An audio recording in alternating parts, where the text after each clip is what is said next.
Welcome to the show today, guys. You have heard me frequently quote Dr. Mildred Jefferson, the first Black woman to graduate from Harvard Medical School, the founder of the National Right to Life Committee, formed before Roe, before 73, to combat much of the abortion propaganda attempt coming from people like Larry Lader, and the attempt to convince Betty Friedan to put abortion into the National Organization for Women's platform.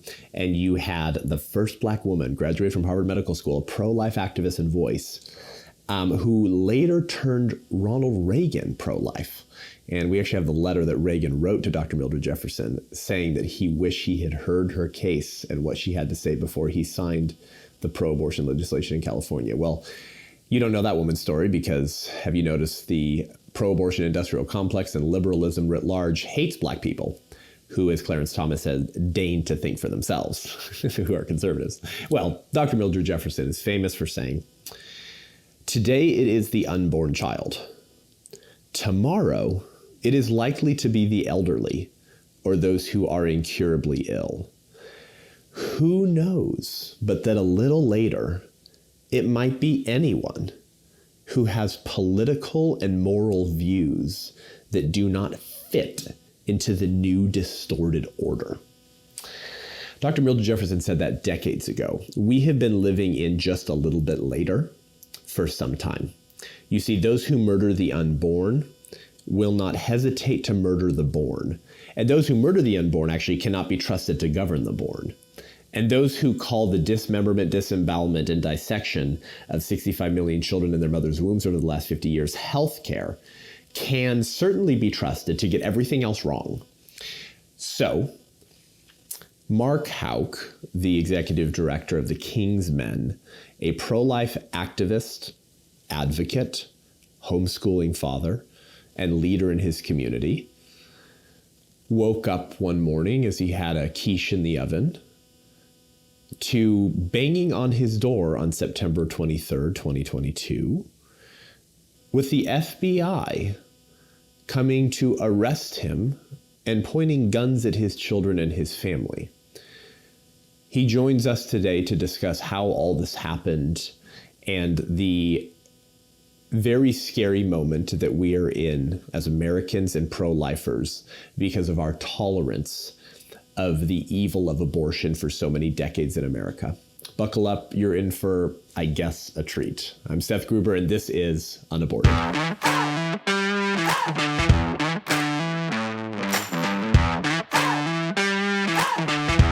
Mark, thanks for coming on the show, brother. Thanks for having me, Seth. Yeah. Great to be with you. Yeah, it's good to be with you, man.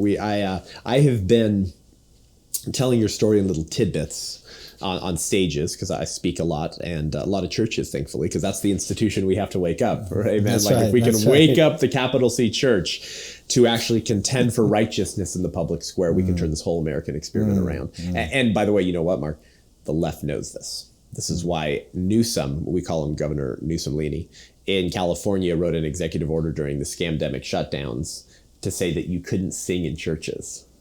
But if you were a pontiff in the religion of secular humanism and you marched through the streets of major California cities and you screamed Black Lives Matter, systemic racism, burn it all down, rah, rah, rah, and the spit flew from their lips, that was not a super spreader, and Fauci didn't critique them as being granny killers. But if you were a Christian who met in your sanctuary at 50% capacity to worship Christ, you were called a granny killer and a super spreader. It's fascinating how COVID could differentiate between religious conservatives and secular liberals. It's a political mutation of a virus, I guess. The point is this: they know, they fear an awakened and mobilized church who lives as if there is a king on the throne. He is ruling and reigning. And guess what? You're not him, Newsom.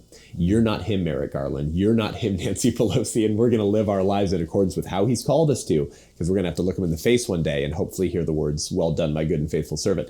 The left knows that Christians built America. They know that godly men and women, Christians, built the foundational premises and ideas that enabled us to have freedom and liberty in America. And their greatest fear are those people waking up again.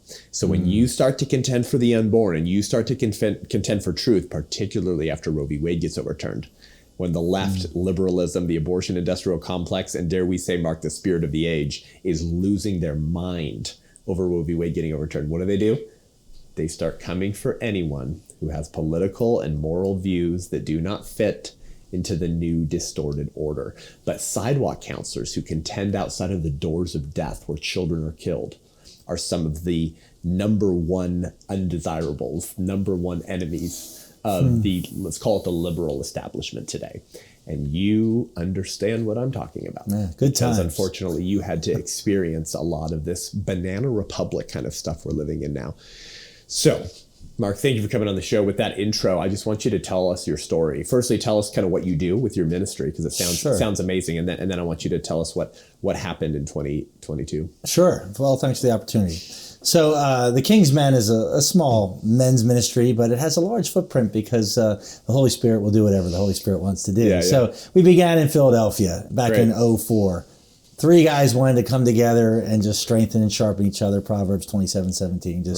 Just get together and let it happen, let it rip. And I was a single guy, wasn't married, and I was dealing with a lot of issues, right? And so I needed my brothers in arms. So we locked arms. We began that, and it grew into a full-time ministry in 2006. I was working full-time in the pro-life movement at the time. Okay. So I took a look around, much like you, and I saw a lack of male leadership. If you were around, I would have been really excited. But I know 2004 you weren't.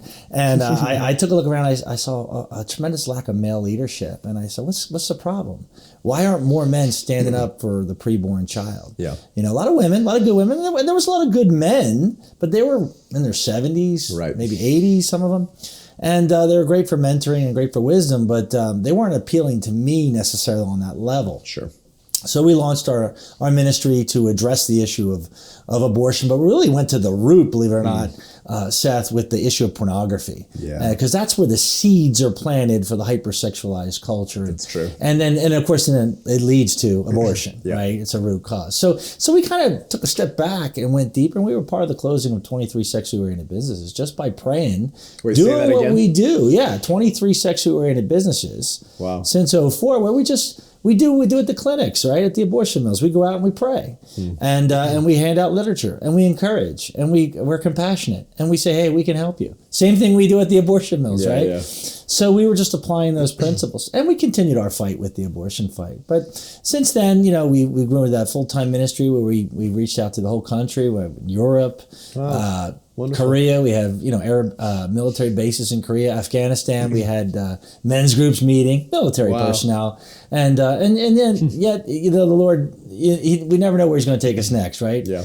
In this case, to the federal court building in Philadelphia. That's where I'm going to be next Tuesday. Oh boy! And and when you say next Tuesday, today it is Thursday, January 19th, and we'll release this shortly, sometime after that, of course. But so you have been contending for the life of the preborn for some time. Sure. I mean, if you were doing that in 2004 and before that, I was I was very young, and though I've been a pro-life activist since I was a fetus, but so a long time. But you probably have me beaten there, and so the point is, this is not new territory for you. You've been faithful in this battle for a long time, but the climate changed after the overturning of Roe v. Wade, and we all sensed it. I mean, you had. You may remember this, the group Jane's Revenge and Ruth sent us. They were planning they called it a night of rage that they had planned right before June 24th. And they were spreading the word all across the country, getting the word out that we're planning a night of rage. And we don't know when it might get overturned, but we sense it might get overturned. And if it does, we want you. And I read the letter that they sent to activist groups all around the country. So I'm not just I'm not making this stuff up.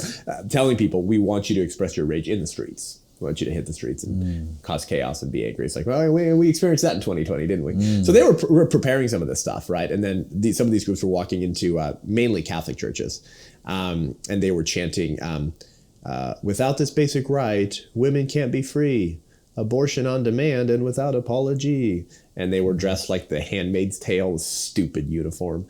And they were walking to churches chanting this. I mean, this is a new kind of season. I mean, we've seen the pro-abortionists go crazy and lose their mind. They have been for decades. But I mean, walking to churches all around the country. That had not happened in a large scale like that before. And then Roe v. Wade gets overturned, and the next thing you know, over 100 pro-life ministries, mainly pregnancy resource centers, were firebombed, physically defaced, vandalized, or burnt to the ground. Right. And they were writing on the walls of the center, if abortions aren't safe, then you aren't either. Pregnancy centers went into work one day, Mark, all around this country to love on women and children, and they found those words spray painted in blood-colored paint on the walls of their center. Now, Merrick Garland's not interested in investigating those threats of domestic terrorism. That's a violent threat. If abortions are, then you're not safe pro-lifer. Right. So my point is this, boy, has the climate changed. Yes. So, but you're aware of that because you sidewalk counsel outside of the doors of death. So tell us what happened sort of in the lead up to September 23rd. Sure. So we have to go back to October 13th, 2021. Okay, thank you. So I was in Philadelphia, where I'm from, and abortion is legal up to 24 weeks in Philadelphia, even post the overturning of Roe. So we still have a lot of work, right, in Philadelphia and Pennsylvania. But we're out there, and I brought my son, my 12-year-old son, and he's been coming with me to the abortion mills for years. And he would come and we'd pray together and we deal with the vulgarity that comes. And often it was very vulgar. And usually it was coming from the community and also from the volunteers at Planned Parenthood. One particular gentleman was... They're like escorts, right? Yeah. I call them death escorts. That's right. Yeah. That's right. Yeah, and they're there, and you know, they're usually very silent. They don't usually talk much, nor do they want to talk to you. But there's one particular gentleman who's a man that is involved in this case now, who was very outspoken and very outspoken to my son. I think he taught my son the F word. So so homeschool boy, you know, he hadn't heard the F word. I've contended with those people. And among other things, other words. And you know, I'd often say, look, you can talk to me, no problem. But just don't talk to my son. You don't have permission to talk to him. Wait, Mark, are you telling me that people who murder children, they treat children outside the womb poorly too? They're corrupting minors. Oh, that's fascinating. Wow. I'm sure there's no correlation there. Right. So corrupting my son. So we would go there and we pray for him, and of course, you know, we try to do what we're called to do, which is to help the abortion-minded men and women, and we did. We helped hundreds. Yeah. On this particular day, October 13, 2021, something was a little different, Seth. When Mark and I showed up, my son Mark Jr., the escorts were spread out along the Planned Parenthood sidewalk and building, which they usually aren't. They're on usually at the gates of hell, as we call them, right? Yeah. And I said, let's just stay on the corner. Something didn't seem right. Didn't pass the sniff test, right? Yeah. So we just started praying, and we began our prayer. About 45 minutes goes by, and some abortion-minded girls come out of the mill and are walking down, and I'm trying to offer them some literature. I don't know whether they had the abortion pill or what, abortionpillreversal.com. You know, we're working with them, and we have a pregnancy resource center the next block. Yeah, great. That's only 100 feet away. Yeah. So, hey, can I share with you the good news about this? And I'm walking. A gentleman who I alluded to earlier comes running over to the other block where I am. Whoa. And they never do that. They usually just stay in their domain. Yeah. And stops right in front of me. So much so that I have to... He impedes my progress. I didn't know that part of the story. So he went out of his way to go to you. Oh yeah. Wow. And he wanted me to stop speaking to her, which is my right? And I was escorting her to the Pregnancy Resource Center. Yeah. I do have rights under the FACE, don't I? Yeah. So the FACE Act. We'll get into the FACE Act. Yeah. What does it stand for people who don't know? So federal access to clinic entrances. Yeah. And it applies to pro-lifers as well as those that are not with us on that side. So he impedes my progress, and I fall into him, and he stumbles, and I said, why are you doing that? I'm clearly talking. You know, what's your problem? You know, and we go back, and we resume our conversation, and on my prayer life with my son, right? Yeah. And he goes running into the facility. So about a half hour later, he comes back out, and walks right up to where we are, and again, we're 50 feet from the entrance. We're pretty much in the street, not even on the property of where the abortion mill is. And he starts harassing my son. He starts talking to my son. I said, you don't have permission. Don't talk to my son. Talk to me, whatever. Just ignore me. And vulgar language, you know, just obscenities. And he just keep going to my son. I said, look, man, you got to stop, okay? Stop harassing my son. This is not going to be good. This is going to end up, I'll be a problem here. And I don't want you doing this anymore. And he ignored me, and then eventually he did it again. I said, you need to stop now. And I said, go back. Wow. Go back. Leave us alone. Like violating our personal space, like you don't know if this guy's going to be a physical, violent threat. Well, and he's a 70-year-old man, but he's spry, So, but I don't know I don't know. I don't know what he's capable of. I just don't want him near my son. Yeah, sure. So I said, go back. And then he turns around and I turn around and then he comes right back at my son. So I pushed him away from my son. I need to protect my son. Good job. So not just permissible, but actually moral. Yeah. Anyone who's threatening your child and screaming obscenities, probably spit flying off his lips, screaming at your son right in front of him. For sure. Every dad would push someone back. So he fell to the ground. Yeah. And he popped right back up and went back inside the building. So I said, he doesn't son, have a broken leg. Yeah, right. He was right up. So I said, son, let's go get some lunch. All right, let's de-escalate a little bit. Let's get out of here. We went and grabbed lunch. We didn't flee the scene. We just went and grabbed lunch. We did a holy hour. We prayed. Went to the church, 13th and Market. St. John the Evangelist. Started praying. Praying for Bruce and he was a gentleman who was harassing my son. And then we come back. And the civil affairs are there. Civil affairs are the police department in Philadelphia that handle First Amendment rights. They're plainclothes guys. And they're in unmarked units. Knock on the door. Hey, here's my information. This is what happened. Do criminals come back to a scene? No, they flee the scene. No, I have nothing to be ashamed of. Yeah. I'm a good father. Yeah. Helping my son. And so at that point, things were, we said, took the information and we left. After about 30, 40 minutes there at our post, we left. And then about a month later, I get a private criminal complaint. Because the DA didn't want to pick it up. The Philadelphia PD didn't want to pick it up. Civil Affairs didn't want to pick it up. He had to file a private criminal complaint to put me in the courts. Whoa. And, so it's so ridiculous. It's such political maneuvering and such a stunt that no one wants to touch it because the DA's not interested in this. They realize how ludicrous it is. Wow. Right. It's just two guys shoving match, right? Whatever. So he puts me in court, and at that point they want to mediate, and I said, I'll mediate. I get it. No problem. No, I want him in court. Doesn't want to mediate, so he's not even interested in that. They said, would you avoid Planned Parenthood for 6 months and take an anger management class for mediation? They said to me, I said, yeah, I'll do that. I just go to the abortion mill down the road. I won't stay at that one for 6 months. I'll just go to the other one. So I said, yeah, I'll do that. Whatever, it's fine. I'm totally open to working this out. We don't need to do this. We don't need to waste taxpayer money, right? So he said, no. So we had our court hearing, and my attorney couldn't show up because he had COVID. And so that got continued. And then the next court hearing, he didn't show up. Well, we left that court hearing. The older gentleman who was... The escort, yeah, okay. Bruce. He didn't show up. So we leave, and it's continued, and we go out to the abortion mill, and there's Bruce. And he says, did you enjoy your day in court today? So he's now manipulating the system and, playing with games, right? Wow. I said, wow, okay. So we go to the third proceeding, and that particular day at that proceeding, the judge says, if he doesn't show up the next one, it's dismissed. And so a month later, he doesn't show up, it was dismissed. Totally done. 5 days later at the abortion mill, I'm served by the FBI or the U.S. Justice Department in Philadelphia a target letter saying you're a target of a grand jury investigation. 5 days later. 5 days. Mm-hmm. After it was dismissed. After it was dismissed. At the local level. That's right. That's right. Oh my goodness. Yeah. Wow.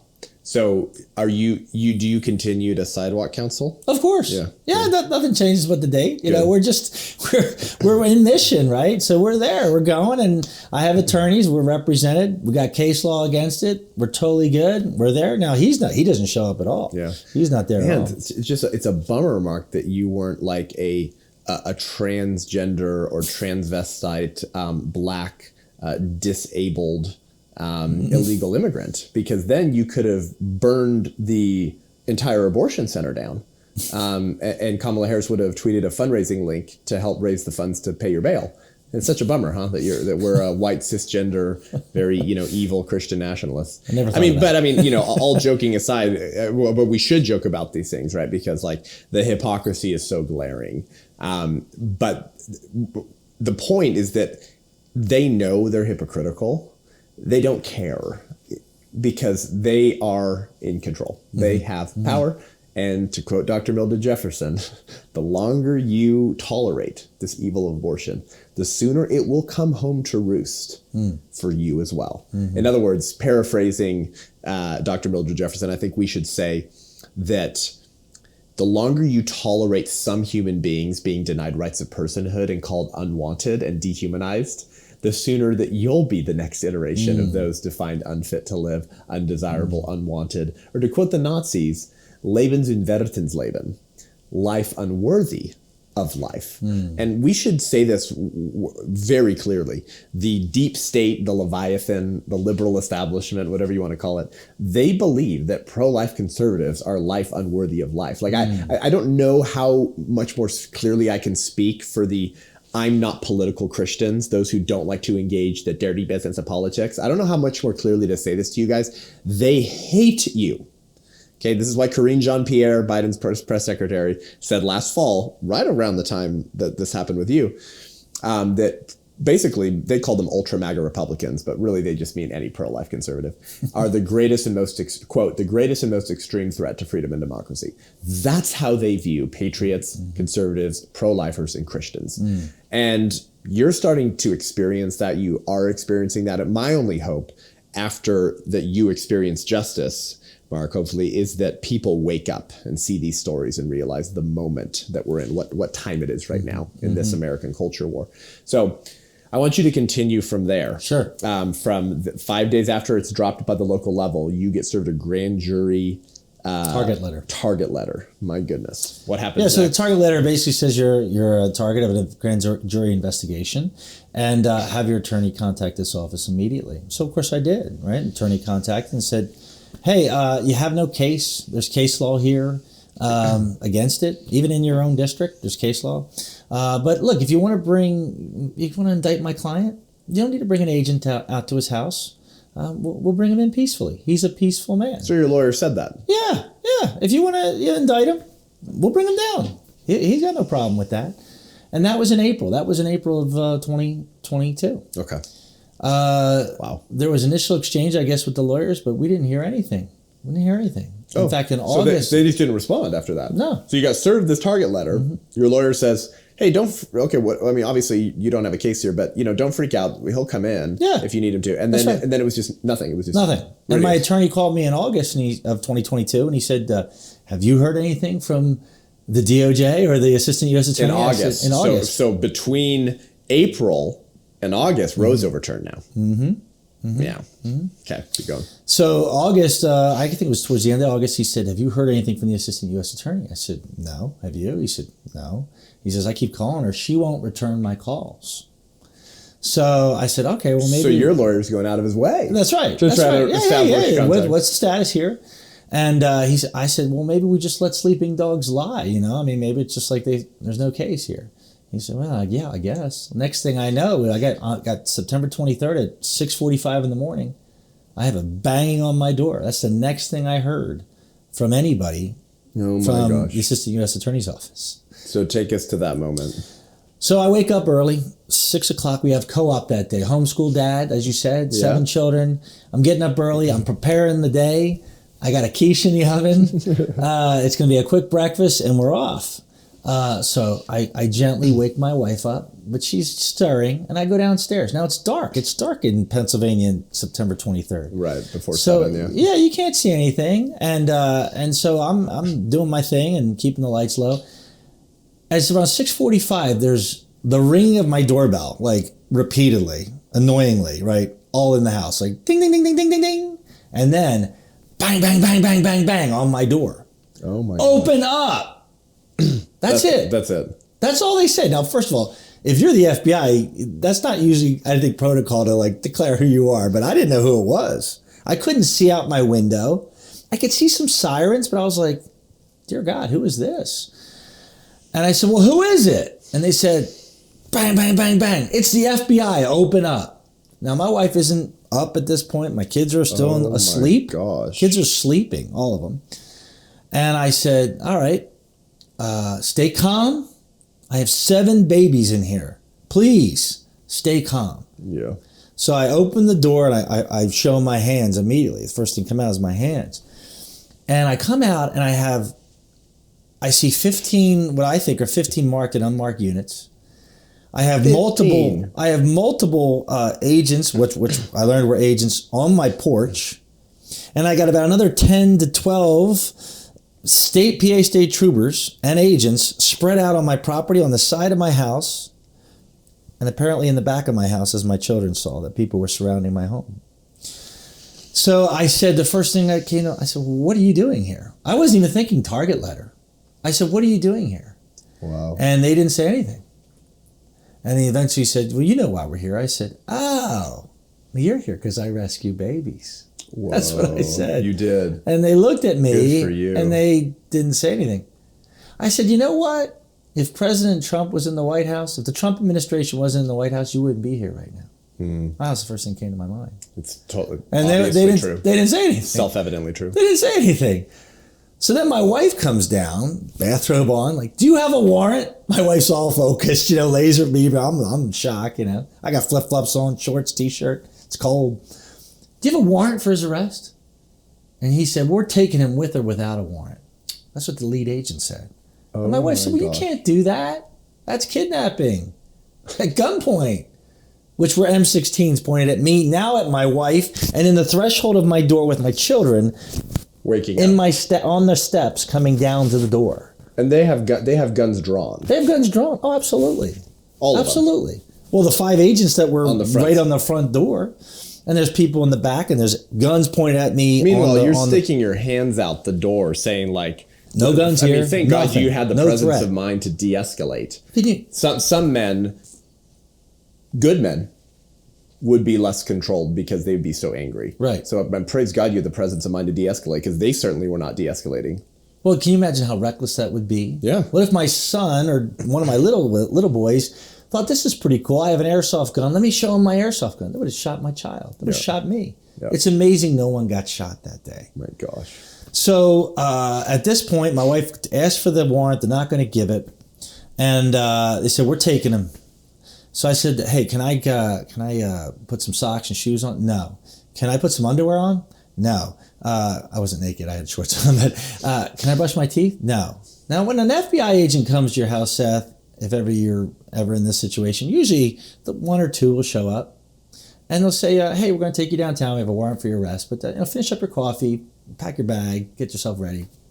And it's usually very peaceful, right? Right. No. I couldn't brush my teeth. Can I get a sweatshirt? No. Okay, so we're going as we are. And they put me, they had the decency to cuff me behind the marked unit. In front of your children. Yeah. And then I was out of there in 15 minutes. Wow. From 6:45 to 7, you're gone. Yeah. Yeah. Wow. No exchange, no bye children, no hug. Were your kids crying? Cuffed. Oh, of course. That's my best friend. You're taking my best friend, my 6-year-old. Kids are in tears. All the agents were shamed. And they should be. They need to be fired. Well, if we lived in anything resembling a just America anymore, they'd all lose their jobs and 0 pensions. And frankly, they should be in jail. On top of that, so they should lose their pensions, be fired, and they actually need to serve time in prison. And that just goes to show you the state of our republic right now. My friend Charlie Kirk covered your story when it happened, and I understand you weren't allowed to appear on podcasts at the time, but he covered it. Many other conservative pundits did as well. By the way, guys, if you're listening to this, pay attention. Maybe go back and research any conservative or alleged conservative pundits that you listen to that didn't cover the story. If you're a conservative commentator and you care about the conservative movement, liberty, freedom, America, the American way, right? And they did not cover this story, don't listen to them anymore. This is banana republic level stuff. This is what communist societies do. This is what China does. This is like 1984. George Orwell wrote that book to be a warning, Mark, not a manual. And it has become a manual in the Marxist playbook. Ministry of Truth here, Newspeak here. We don't really like what you said here. Or in this case, your actions in saving babies. I can't imagine what your family went through the rest of that fall and to this day, Mark. Well, it gets worse. So they take me to the federal building, which is 100 yards from the Independence Hall in Philadelphia, where our rights were established. So imagine the irony of that. Right. So now at this point, I'm shackled in my feet, shackled in my waist. Feet too. Oh yeah. When I got out, they went the whole 9 yards. Shackled feet, waist, and then eventually, after they fingerprint me, they cuff me to a table for 6 hours. So I'm shackled in my feet and waist in a white room for 6 hours. Now I got to tell you and tell your audience that it was the closest I ever felt to Jesus in my life. And my prayer was just so intense. I was at Calvary. I felt consolation like never before. I felt grace pouring in to the moment, right? Wow. I prayed without ceasing, probably the first time ever in my life, for 6 hours, praying that way. Wow. It was very holy in some ways. I felt grace. I felt God's love, and I felt his embrace. I didn't know what was going on with my family, but I felt peace. And they had every intention to let me go that day, and they did. Their intention was to humiliate me, embarrass me. They let you go that day? Absolutely, on my own recognizance. That afternoon? 3 o'clock, I was out. They had every intention. Oh my god! They just wanted to humiliate. They wanted to embarrass. Just flexing.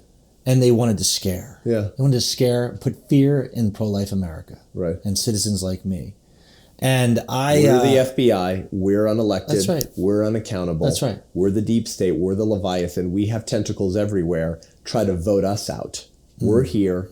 Wow. Just flexing power to incite fear. And then you're released. Interestingly enough, the federal agent who drove me down, he actually thanked me. He said, "It was a real pleasure meeting you." So these people were pawns. Some of these agents were pawns, you know. Pawns put in that situation. Yeah, but I'll have to stop you there, brother. Yeah? You're too kind.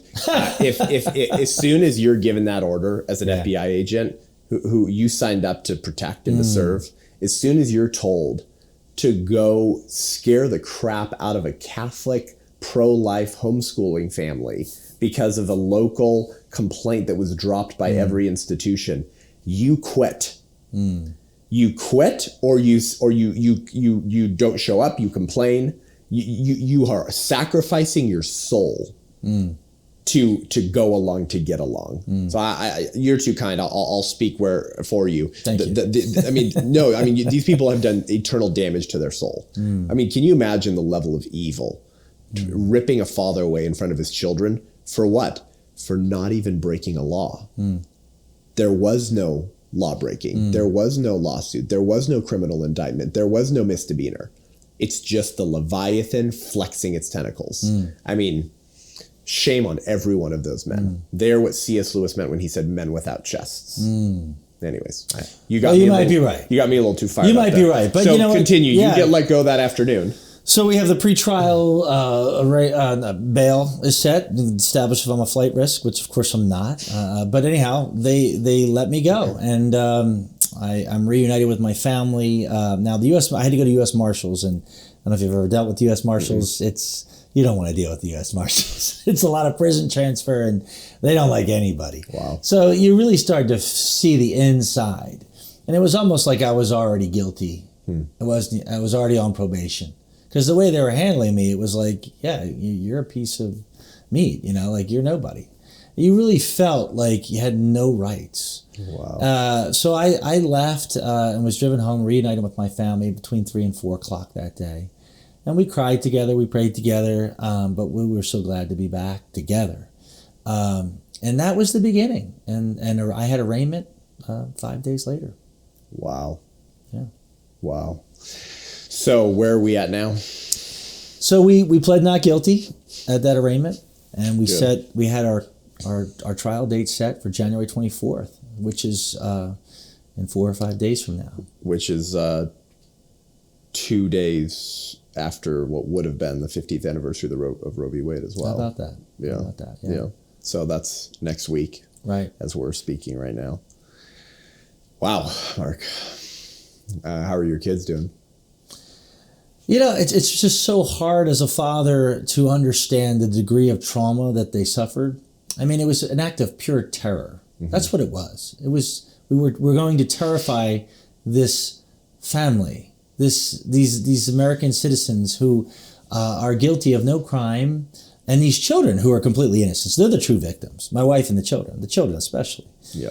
So we did some healing work with them, try to get them to talk about it. But, a 4-year-old can't express how he feels. Right. The 2-year-old can't express what the terror that they felt. The 6-year-old can't even do it. The older ones, they can kind of rationalize a little bit. Yeah, the most important people in their life, sometimes some of the only meaningful relationships they have, because they haven't grown old enough to meet enough people, depending on how big your extended family is. But but the person who's the most important to them getting dragged away, how do you comprehend that as a child? That's right. Well, as I told you before the show, I said, my one daughter came up to me and said, I'm afraid of Fridays, Dad.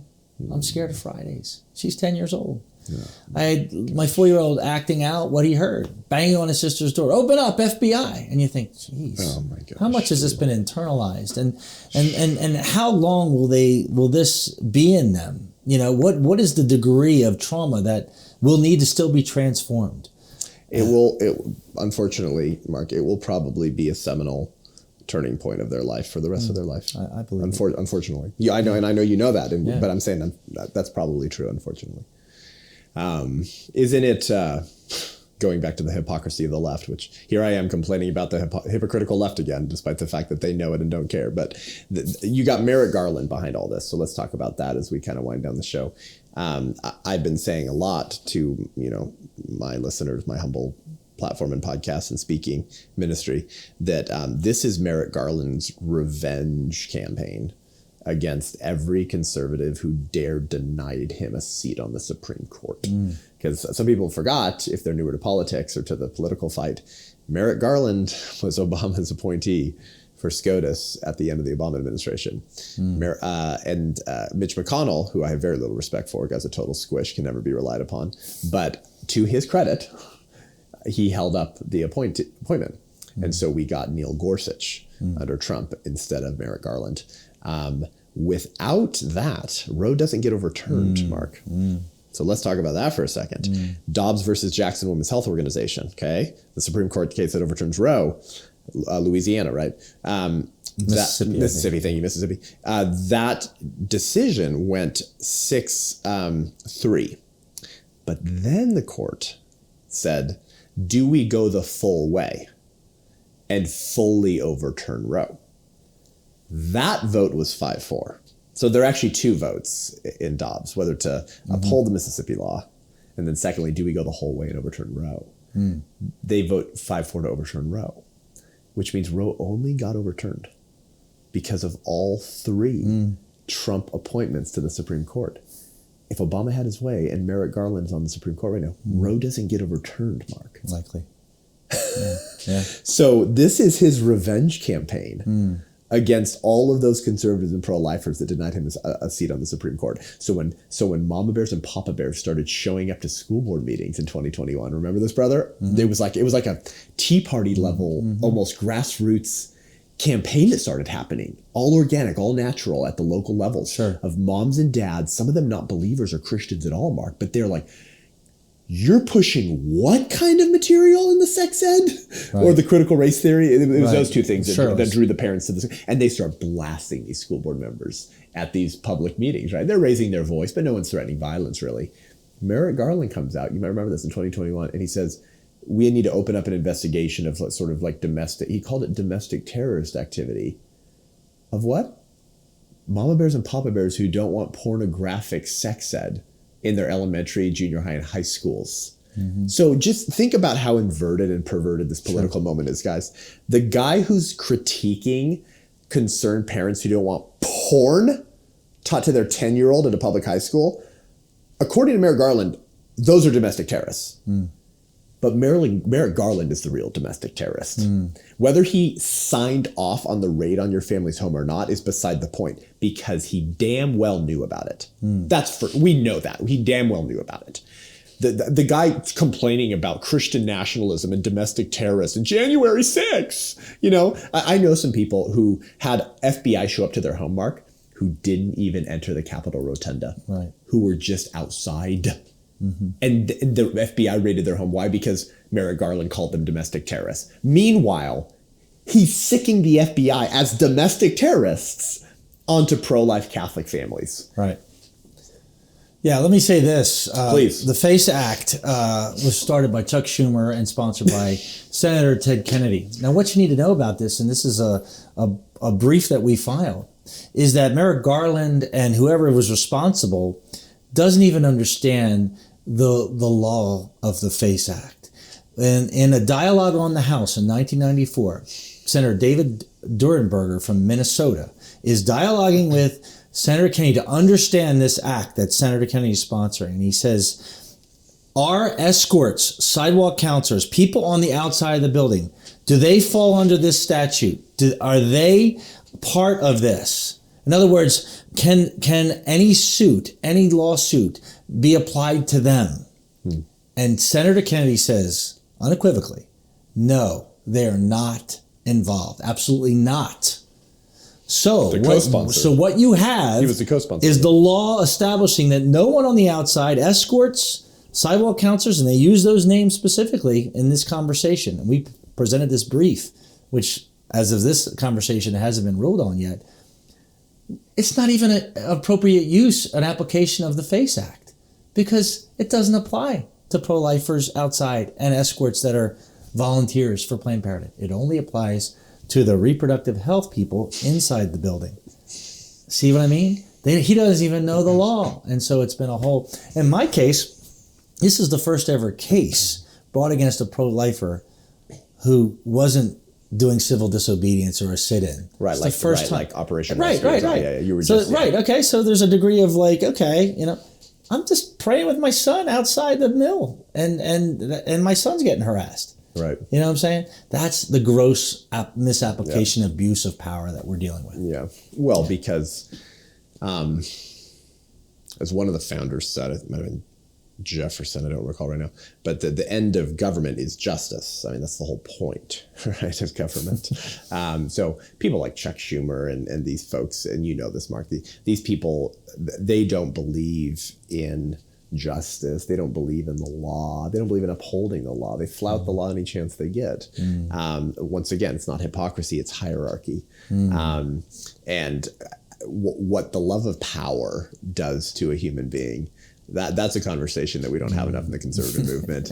I mean, let's just talk about some kings. Let's talk about the various monarchies we've seen, or oligarchies over the last several centuries. Let's just examine that for a little bit. What does the love of power do to an individual? It grows like a worm in your bosom, and it increases in its addiction in the declining years of its victims. That's why Bernie Sanders looks so decrepit and old. That's why Nancy Pelosi looks evil. Like, because when you do evil long enough, it actually starts impacting you physically. But these people, they do everything they can to just hold on to power, because it's all they have. It is their true love. It is their one love. And I think we don't talk about that enough. Like, sometimes I think conservatives and pro-lifers and Christians who somewhat care about the culture wars and they want to see America turned around don't understand like how evil these people are, the lengths that they will go to hold on to power. And so when pro-lifers start threatening that and Roe v. Wade gets overturned, now we got to come for anyone who has political or moral views that do not fit into the new distorted order. Mark Houck, I'm here because I save babies. That's what you told them. Wow. Well, we've agreed to not publish this, Mark, until after January 24th. And hopefully this will reach thousands, because this story is a real, it's a change in the narrative. How can people support you when they hear this? Sure. Beyond praying for you, is there a fund for legal fees? Is there anything that people can do and contribute to? Yeah, well, they can do two things. One, they can go to the kingsmen.org, which is my website. And there's links to all what you just said. And the Thomas More Society, which is the Calvary. They came they came running, and they're flipping the bill for the legal fees. Oh, so they go to thomasmoresociety.org if they want to support that as well. Good. Wonderful, man. Yeah, amen. Well, thank you, Mark, for coming on the show today. Thank you. Thanks for your bravery. Thanks for standing in the gap. Thanks for remaining courageous, for standing fast, because a lot of good families and good men would have had a hard time handling themselves with as much presence of mind and grace as you did. And we're grateful that you did, because that could have gone south. Amen, bro. Real quick. Well, you got the exclusive. You're the first one I told the whole story to. So congratulations to you, man. Well, thank you. First to the party. Yeah, I'm honored. Thank you, brother. Appreciate it. Keep up the good work. All right. Blessings. Stand fast, and we're behind you 100%. Amen. Thank you. Thank you guys for tuning into the show today. Thomas More Society and the King's Men. Okay, go do that now, will you? The King's Men, Mark Houck, Houck. Obviously, you see it in the show notes here. We'll link those websites as well. The King's Men and Thomas More Society. You need to share this episode with if your pastor or church isn't talking about this, oh my gosh, if your youth group, your Christian school that's supposed to disciple the next generation to be salt and light and ambassadors for Christ in a culture that they don't even understand, because you won't equip them to understand the kind of Leviathan we're against. You need to share this conversation and get the word out. We should call this something like the domestic terrorist, formerly known as Merrick Garland. I mean, like this kind of stuff is more wicked than we could possibly imagine. This is how republics die. When the elite are intent on creating an oligarchy, accruing power and never giving it back. And we're getting real close to a Rubicon line, which, if you don't know, means the point of no return. So please share this widely, support Mark, pray for him and his family, and get political, will you? That's the solution here. Wielding political tools with as much gusto and passion as the left has done to make sure we have something like a DeSantis as the next president, and oust Merrick Garland and throw them out into utter darkness where there will be weeping and gnashing of teeth. If you want to support the podcast and help us reach more people, go to iTunes, Spotify, YouTube, leave us a rating and review, hit 5 stars. It actually helps and goes to charts. More people see it. We appreciate that. To connect with me, to see my speaking schedule, or to hear me speak live and local, go to SethGruber.com. And to become an ally of the White Rose Resistance, go to www.thewhiterose.life. Till next time, I'm Seth Gruber, and this is Unaborted.